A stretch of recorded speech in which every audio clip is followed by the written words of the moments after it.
तो जबलपुर से बड़ी खबर का रुख करते हैं, जहां पे सामूहिक इस्तीफा देने पहुंचे हैं तीरंदाजी के खिलाड़ी और लंबे समय से मानसिक प्रताड़ना का आरोप तीरंदाजी के खिलाड़ियों ने लगाया है। खिलाड़ियों को एकेडमी खाली करने का फरमान है।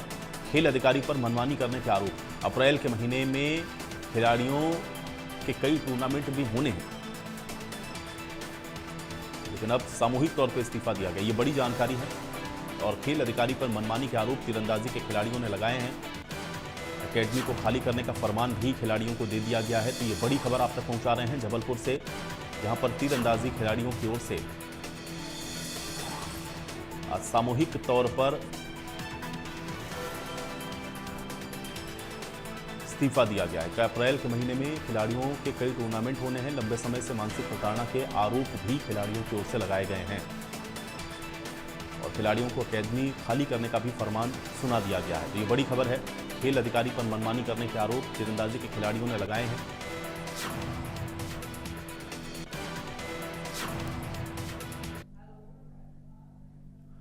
तो ये बड़ी खबर है। सामूहिक इस्तीफा देने आज खिलाड़ी पहुंचे।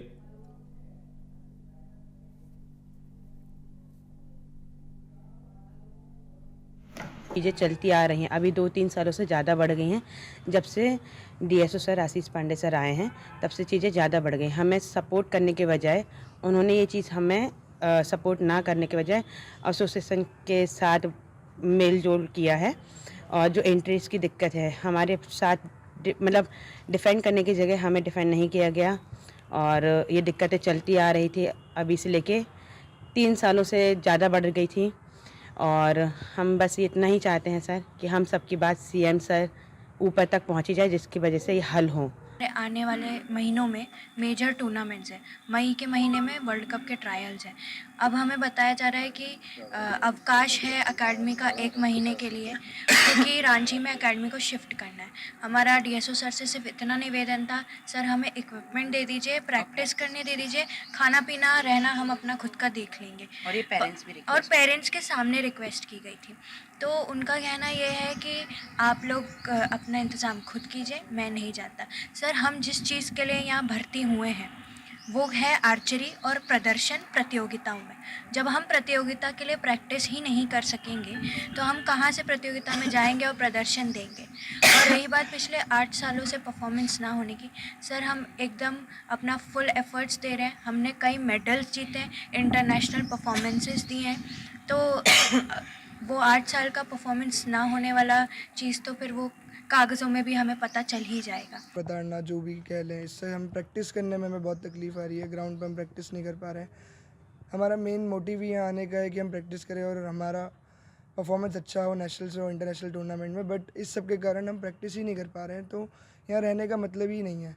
इसलिए हम सब मानसिक तौर से इतना वो हो चुके हैं, हरास हो चुके हैं। तो सब बच्चों ने मिलकर यही डिसीजन लिया कि हम सब एकेडमी छोड़ने वाले हैं। एक्चुअली क्या बेसिकली क्या था कि जो तीरंदाज मध्य प्रदेश तीरंदाज एकेडमी जो है, जो हमारी गवर्नमेंट के द्वारा संचालित है, खिलाड़ियों को सुविधाएं दी जा रही हैं। अब जैसे जो बच्चे राष्ट्रीय स्तर पे जिनको खेलने जाना है, तो उनकी एंट्री क्या है, मध्य प्रदेश तीरंदाजी संघ द्वारा भेजी जाती है। तो उसमें से कुछ बच्चों की एंट्री उनके द्वारा नहीं भेजी गई थी, तो उनसे मैंने जवाब मांगा है। उनका ये कहना है कि जिन बच्चों के नाम गलत थे, डेट ऑफ बर्थ में कुछ त्रुटियां थी, इसी कारण से हम वो नहीं भेजेंगे। तो मैंने उनसे प्रतिवेदन मांगा है, तो वो मेरे को 1-2 दिन में अवगत करा देंगे। मिसबिहेव करने के आरोप लगाए हैं। हाँ, एक्चुअली क्या है कि जैसे कुछ बच्चे हैं, इंडिसिप्लिन बच्चे हैं, जो कि कोचेस जो हैं उनको उनकी सुन नहीं रहे हैं, उनको मिसगाइड कर रहे हैं। मतलब उनके जो ट्रेनिंग सेशन है, जैसे कल मैं खुद गया था तो उन्होंने सीधे मना कर दिया, हम ट्रेनिंग नहीं करेंगे। तो इस टाइप की हरकतें हो रही है। वो मतलब उनके पुराने बोल रहे हैं कि हमको उनका पुराना कोच चाहिए, और वो है जो कि रिज़ाइन कर चुके हैं यहाँ से। कैसे शॉर्ट आउट होगा ये मसला, क्योंकि एकेडमी सर उस पर हम सर एक्चुअली क्या है, अभी तक तो रिज़ाइन मेरे पास किया नहीं गया है। अब पता नहीं लोग क्या बोल रहे हैं वर्बली, पर मेरे को ऐसा कुछ रिज़ाइन दिया नहीं है, ऐसा कुछ भी नहीं है, रिज़ाइन नहीं दिया बच्चों ने मेरे पास। तो अभी कोई लिखित में आया ही नहीं है ये। सर एक आखिरी सवाल है कि इतने लंबे समय से विवाद चल रहा है, बार बार बातचीत हो रही है, ठाकुर धमकी देने के आरोप लगा रहे हैं कि हमें एकेडमी से बाहर निकालने के लिए टूर्नामेंट्स में पार्टिसिपेट। सर मैं आप लोगों को ये बताना चाहूँगा कि ऐसा कुछ भी नहीं है। जो नियम है, जो गाइडलाइन है, उसी के तहत चयन होता है, उसी के तहत वीडिंग आउट होती है, और उसी के तहत हम उसको फॉलो करेंगे। राजेश हमारे साथ जुड़ गए जानकारी के साथ। राजेश, तीरंदाजी के खिलाड़ियों ने सामूहिक तौर पर इस्तीफा दिया और उनका कहना यह है कि उनको मानसिक तौर पर प्रताड़ित किया जा रहा है। क्या कुछ ये पूरा मामला अपडेट करें?